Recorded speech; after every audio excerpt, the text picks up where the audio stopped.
저는 시작한 지 한 달 만에 16곳에 당첨이 됐고요. 무려 64만 3천 원이라는 금액을 아꼈습니다. 웬걸 2개만 해도 당첨이 되더라고요. 너무너무 효율이 좋고 이렇게 쉬운 재테크는 아마 없는 것 같아요, 제 생각에. 안녕하세요. 어쩌다 재테크입니다. 제가 24년에 첫 시도를 한 재테크가 있는데요. 그게 바로 네이버 블로그 체험단이에요. 근데 이걸 왜 이제 시작했지? 라는 생각이 들 정도로 너무너무 쉽고 너무 미친 효율을 내고 있어서 제가 꼭 소개해드리려고 영상을 찍게 되었어요. 제가 왜 네이버 블로그 체험단을 시작했냐면 요즘 물가가 정말 미쳤잖아요. 외식하는 게 너무 부담스럽다라는 생각이 한두 번 든 게 아니에요. 또 인간관계를 맺기 위해서는 돈이 들 수밖에 없는 거잖아요.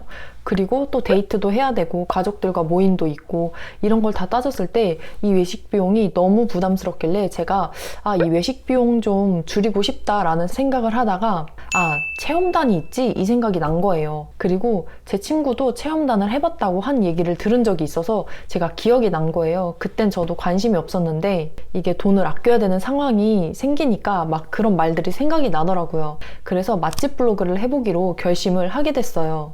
저의 목표는 블로그를 크게 키워야지 혹은 큰 돈을 벌어야지 이런 게 아니라 단순히 외식 비용을 좀 줄이고 절약해 보고자 시작한 거기 때문에 이 목적에 대해서도 포지션을 잡아야 할 필요가 있는 것 같아요. 그래서 24년 1월 4일부터 첫 글을 쓰기 시작했어요. 근데 첫날에 이제 욕심을 내서 2개를 발행을 하고 뭣도 모르고 이제 체험단 사이트를 검색해서 다 신청하기를 눌러놔 봤어요. 이게 경쟁률이 센지 안 센지도 모르고 일단은 나 가고 싶다 괜찮다 하는데 다 눌러놨는데 근데 말입니다. 다음날 연락이 온 거예요. 정말 깜짝 놀랐어요. 왜냐면 제가 제대로 키워드를 잡고 쓴 거는 그 네이버 블로그로는 그때가 처음이었기 때문에 이거 날 뽑아주겠어? 글이 몇 개 없는데 생각을 했는데 고깃집에서 저를 뽑아주셨더라고요. 그래서 약간은 날 왜 뽑았지? 하는 생각도 있었지만 기분이 너무 좋았어요. 저는 온전히 체험단을 위한 블로그를 만들었어요. 그렇기 때문에 새로 개설하진 않았고 기록용으로 사용하던 블로그가 있는데 독서 리뷰나 친구들과 갔던 여행 기록 이런 글들이 한 20개 정도 있었어요. 총 다 해서. 근데 그것들이 이제 결이 맞지 않다고 생각해서 몇 개는 남겨뒀는데 거의 다 비공개를 시켜두고 맛집 블로그로 만들었습니다. 그거는 정말 일기장과 비슷한 블로그였기 때문에 사실 방문자 수는 0명이었고요. 그리고 키워드를 잡고 이렇게 쓴 게 아니기 때문에 버려진 블로그를 사용했다라고 생각하시면 될 것 같아요. 그래서 어쨌거나 음식점 소개글 하나, 카페 소개글 하나 총 2개를 쓰고서 다음날 체험단에 당첨이 되었습니다. 저는 이렇게 빨리 당첨될 줄 모르고 사람들이 글 5개에서 10개 정도는 있어야 된다라고 했기 때문에 저는 10개는 채우고 당첨이 되겠지라는 생각을 했었는데 웬걸 2개만 해도 당첨이 되더라고요. 그래서 여러분 혹시 내가 외식하는 거 좋아하고 카페 가는 거 좋아하고 사진 찍는 것도 좋아하고 또 외식 비용도 줄여보고 싶다 하시는 분들은 정말 체험단 꼭 하시는 걸 추천드려요. 너무너무 효율이 좋고 이렇게 쉬운 재테크는 아마 없는 것 같아요, 제 생각에. 그래서 결론적으로 제가 얼마를 제공받고 아꼈냐면 저는 시작한 지 한 달 만에 16곳에 당첨이 됐고요. 무려 64만 3천 원이라는 금액을 아꼈습니다. 그리고 제공을 받았습니다. 체험단이 너무 괜찮은 이유가 내가 좀 비싸서 먹어보지 못했던 것들 그리고 내 돈 주곤 좀 하기 아까운 것들 이런 거를 체험할 수 있고 블로그를 써주면 되는 거니까 너무 좋더라고요. 그래서 오히려 요즘 외식을 너무 많이 하고 있어서 살이 찌고 있는데 그거는 제가 이제 요즘 스케줄을 조절을 하고 있어요. 블로그를 정말 한 번도 안 해보신 분들이라도 정말 쉽게 따라할 수 있으니까 어떻게 시작하면 되는지 한번 순서를 쭉 말씀해 드릴게요. 블로그를 새로 만들던 아니면 저처럼 예전에 쓰던 계정을 변경을 하던 해서 블로그가 있을 거 아니에요. 그러면 이제 가장 기본적인 세팅을 해줘야 되는데요. 블로그 이름, 닉네임, 프로필 사진, 자기소개글 이렇게 가장 크게 4가지를 먼저 세팅을 하고 수정을 해주셔야 돼요. 제 거를 예시로 한번 보여드릴게요. 저는 이렇게 세팅을 했는데요. 프로필 사진을 제 뒷모습을 해놨어요. 이게 관련인지 모르겠지만 제 생각에 그래도 사장님들이 성별이라도 알고 뽑으시는 게 좋지 않을까라고 생각을 해서 성별 구분이 가능한 사진을 찾다 보니까 이게 뒷모습밖에 없더라고요. 그래서 뒷모습 사진을 프로필 사진으로 해뒀고요. 내가 만약에 이 정도도 노출되는 게 싫다 하시는 분들은 꼭 이렇게 안 하셔도 되고 귀여운 캐릭터나 아니면 강아지 사진 이런 걸로 또 많이 해두시더라고요. 근데 제 생각에는 약간이라도 더 어필이 될까 하는 마음에서 해둔 거였어요. 그리고 다음으로 기본적인 세팅은요. 서로 이웃인데요. 네이버 블로그는 이제 서로 이웃을 하면서 소통하는 거를 되게 중요하게 여기더라고요. 그 블로그가 얼마나 활성화됐는지도 서로 이웃 수랑 댓글을 쓰고 공감 눌러주고 이런 걸로도 체크하는 것 같더라고요. 그래서 저도 서로 이웃 수가 없었는데 첫날에 서로 이웃 추가를 하고 다녔어요. 그럼 누구한테 추가하냐? 뭐 여러 방법이 있겠지만 초보 블로거들 커뮤니티에 가서 같이 서로 이웃 하자고 이런 글을 남기면서 서로 이웃을 맺기도 한다고 하더라고요. 근데 저는 다른 곳에 가입하고 막 오픈 채팅방에 들어가고 너무 귀찮고 네이버에 제가 간 맛집이나 카페 있잖아요. 그 이름을 쳐봐요. 저의 지역과 그 맛집 이름을 적었을 때 맨 위에는 아마 인플루언서 분들이 뜰 거예요. 근데 그분들은 너무 인기 많은 분들이니까 제외하고 그 밑으로 보면은 맛집 블로그를 운영하시면서 소통도 잘 해주시고 답글도 달아주시는 그런 분들이 있을 거예요. 그럼 들어가서 그분 최근 게시글에 댓글을 하나 남겨두시고요. 그리고 서로 이웃 신청을 하면 됩니다. 이렇게 하면은 보통 거의 다 받아주시더라고요. 그래서 저는 이 방법으로 많이 서로 이웃을 늘렸어요. 서로 이웃 신청할 때 멘트도 가장 기본 멘트를 하시면 안 받아주는 경우가 있으니까요. 땡땡땡님 안녕하세요. 포스팅 잘 보고 있습니다. 저와 관심 분야가 비슷해서 같이 소통하면서 친하게 지내요. 이런 식으로 기본 멘트는 아니지만 약간의 성의가 들어간 그런 멘트를 써서 보내시면 됩니다. 사실 여기까지는 뭐 다른 거 검색해보지 않으셔도 그냥 술술술 될 거예요. 제가 사실 시작한 지 한 달 만에 16곳에 당첨될 수 있었던 이유가 바로 이 키워드를 잘 잡아서 라고 생각을 해요. 그리고 최대한 상위에 노출될 수 있는 그런 키워드를 잡아서 제가 쓰기 때문에 어필이 더 잘 됐다고 생각을 하거든요. 블로그를 처음 해보시는 분들이라면 포스팅을 할 때가 이제 어렵다고 느끼실 텐데 그럴 필요가 전혀 없는 게 제가 진짜 괜찮은 사이트를 하나 알려드릴게요. 블랙키위 사이트에 들어가셔서 검색을 해보는 거예요. 강남역 맛집을 키워드로 잡고 이 글을 쓰고 싶다라고 하면은 강남역 맛집을 검색을 해보세요. 검색량이 17만 회 정도가 나올 거예요. 이 검색량이 많다는 거는 사람들이 많이 검색을 해보고 많이 찾아보기 때문에 고수들이 이 키워드를 많이 노릴 거라는 얘기예요. 그리고 저희 같은 한 달짜리 초보 블로거들은 뒤로 밀려날 수밖에 없고 아무리 열심히 써도 이게 노출이 안 될 확률이 높아요. 그렇기 때문에 저는 월 검색량이 1000에서 한 3000회 정도까지의 키워드만 노리고 있어요. 그래야 제가 상위 노출까지 되더라고요. 그러면은 강남역 맛집은 너무 센 키워드니까 강남역 맛집 추천이라는 키워드를 한번 쳐보면은 월 검색량이 1000회가 조금 넘죠. 1000회 이상, 3000회 이하 키워드가 맞으니까 저는 강남역 맛집 추천이라는 키워드를 쓸 것 같아요. 이제 블로그 앱으로 들어가서 제목을 만들어 볼 건데 맨 앞에 키워드가 있는 게 가장 좋아요. 그렇기 때문에 강남역 맛집 추천 써주시고 얼큰 우동이 매력적인 땡땡땡땡 뒤에 상호명을 붙여서 이런 식으로 제목을 만들 것 같아요. 이제 대충 제목을 어떻게 지어야 하는지 감이 오셨나요? 그리고 강남역 맛집 추천이라는 키워드를 내가 제목에 넣어줬다면 본문에도 최소 5번에서 10번 이하 정도는 반복을 해줘야 이게 상위 노출이 잘 됩니다. 제가 10회 이상도 막 반복을 해봤거든요. 오히려 잘 노출이 안 되는 것 같더라고요. 그렇기 때문에 한 5회에서 10회 정도까지면 충분히 될 것 같아요.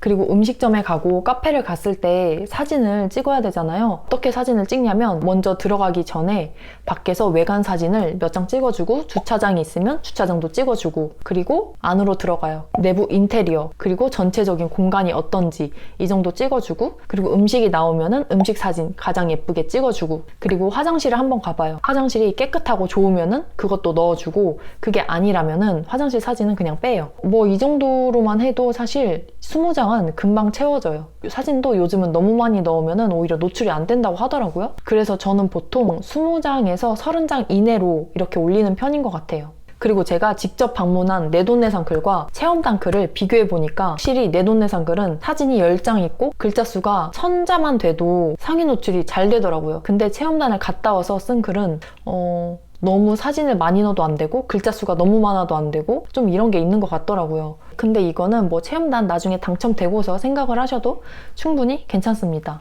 그래서 정리해서 말씀드리자면 글자 수는 1500자에서 2000자 정도면 충분하고요. 사진은 20장에서 30장 이내, 키워드도 5회에서 10회 정도까지 이렇게 맞춰주고 글을 적으면은 너무 쉬워요. 이게 처음에는 약간 헷갈릴 수 있는데 나중에는 그냥 자연스럽게 쓰면서 알아서 돼요. 이렇게 몇 군데 포스팅을 하고 나면은 이제 체험단 사이트에 가서 신청하기를 막 눌러보세요. 그리고 신청하기를 할 때는 20명을 뽑는데 아직 몇 명 정도가 미달이거나 아니면은 뭐 사람을 몇십 명 정도 많이 뽑는다, 이런 곳을 먼저 공략을 해보시면은 더 잘 뽑히더라고요, 초보 때는. 이렇게 신청을 해두시면은 연락이 올 거예요, 조만간. 일정 약속을 잡고 늦지 않게 저희는 그 날짜에 방문을 하면 됩니다. 저도 처음 방문했을 때 이거 어떡하지, 뭐라고 말해야 되지 했는데, 사람이 없는 곳이라면 먼저 알아보실 수도 있고, 사람이 너무 많은 곳이면은 몇 시 예약한 체험단이다 이렇게 조용히 말씀하시면은 아 그러냐고, 편한데 앉으라고 이렇게 안내를 해주세요. 그러면은 자리를 잡고 앉아서 메뉴를 주문하고 저희는 또 사진도 찍고 먹으면 되는 거예요. 그리고 나갈 때는 결제를 하지 않고 나가는 거죠. 근데 만약에 약간 양이 모자라다 할 때가 있어요. 그때는 추가해서 드시고 나갈 때 추가 결제하면 되고, 맛이 추가 결제할 정도는 아니다 라고 하면은 금액 있잖아요. 3만 원이면 3만 원, 5만 원이면 5만 원 정해진 금액 그대로만 먹고 나오셔도 돼요. 저도 처음에는 미안한 마음에 뭐 메뉴 하나라도 더 시키고 음료라도 더 시키고 이랬었는데, 요즘에는 딱히 그렇게 하진 않아요. 왜냐면은 당첨된 데는 너무 많고 내가 그렇게 다 결제를 해주면은 결국 저도 나가는 돈이 많게 되더라고요. 그리고 저희는 공짜로 먹는 게 아니고 블로그를 써주는 대가로 먹는 거잖아요. 그렇기 때문에 내가 굳이 이렇게 미안해하지 않아도 되겠다라고 생각을 해서 요즘은 추가 결제 없이 그냥 정해진 금액 안에서만 먹고 나오는 편입니다. 만약에 체험단을 방문했는데 저희는 사장님이 친절한지 뭐 매장이 어떤지 맛이 어떤지 잘 모르는 상태로 가는 거잖아요. 근데 사장님이 불친절하고 직원도 불친절하고 맛도 없고 이런 경우가 간혹 있어요. 이럴 때 체험단으로 먹고서 솔직하게 후기를 쓰면 정말 안 되고요. 저는 그냥 형식적인 칭찬글만 쓰는 편이에요. 원래 맛있으면 막 오버해서 써주고 GIF 짤도 넣어주고 제목도 성심성의껏 만들고 이러는 편인데 진짜 맛없다, 근데 솔직하게 쓸 수 없다, 다소 뻔한 말들을 그냥 해주는 편이에요. 체험단으로 가서 너무 솔직하면 안 됩니다. 그리고 체험단 사이트가 생각보다 정말 많아요. 그래서 저도 체험단 사이트를 찾느라 오히려 시간이 더 걸릴 정도였는데, 제가 즐겨찾기 해놓은 곳을 한번 띄워드릴게요. 저는 이렇게 즐겨찾기를 해두었고요. 당첨된 곳은 한 6, 7곳 되는 것 같아요. 그래서 간단하게 한번 체험단 사이트 특징을 말씀드리자면, 레뷰는 체험단 사이트 중에 가장 유명한 곳이고요. 그래서 경쟁력이 엄청 세요. 저는 아직 한 번도 당첨된 적은 없는데 포스팅 100개 정도는 있어야 뽑힌다고 하는 말이 있더라고요. 그리고 제가 가장 많이 뽑힌 디너의 여왕, 여기도 초보들이 뽑히기 어렵다고 하던데 저는 여기에서 가장 많이 뽑아주더라고요.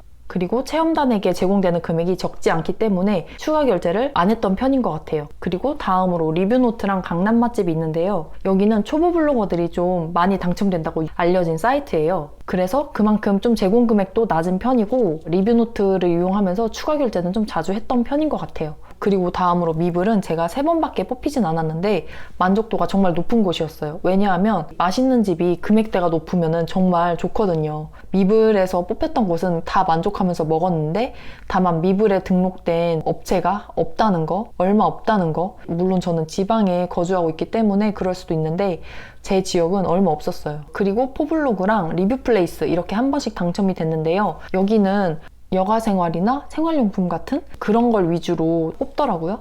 맛집이 아니라 큰 금액대의 캠핑장이랑 안경점이 당첨이 돼서 또 생활비도 아끼게 됐어요. 제가 이렇게 말했다고 해서 다 똑같이 뽑히는 게 아니라 사람마다 잘 뽑히는 체험단이 다르더라고요. 그러니까 여러분도 경쟁률이 센 곳도 좀 한번 신청을 해보세요. 혹시 모르거든요. 네, 이렇게 해서 오늘 제가 어떻게 맛집 블로그를 운영하고 체험단에 어떻게 당첨됐는지 그 팁들이나 방법들을 좀 얘기를 해봤어요. 저도 이제 한 달이 조금 넘은 초보 블로거인데 근데도 첫 달에 64만 원이라는 금액을 제가 아낄 수 있게 되었거든요. 그래서 이게 그냥 제가 자랑하는 게 아니라 여러분들도 꼭 해보시길 바라는 마음으로 이렇게 정보를 공유를 드리는 거니까 한번 시도를 해보셨으면 좋겠고요. 저는 키워드 찾고 글 쓰고 하는 거 모두 다 해서 30분이면 끝나거든요. 이렇게 짧은 시간으로 고효율을 낼 수 있는 부업이 정말 몇 개 없고 제가 해본 바로는 가장 쉬운 것 같아요. 그래서 저도 꾸준히 운영을 해나갈 생각이고, 또 이게 잘 키워놓으면 저의 자산이 될 수도 있기 때문에 너무 부담을 갖지 않으면서도 꾸준히 해나갈 생각입니다. 저에게 알려주고 싶은 블로그 관련된 정보나 체험단 관련된 정보 댓글로 많이 남겨주시고요. 체험단 관련해서 잘 모르겠다 하는 분들도 남겨주시면 제가 최대한 아는 범위 내에서 답글 남겨드릴게요. 오늘도 긴 영상 시청해주셔서 정말 감사하고 다음에 더 유익한 콘텐츠로 찾아올게요. 감사합니다.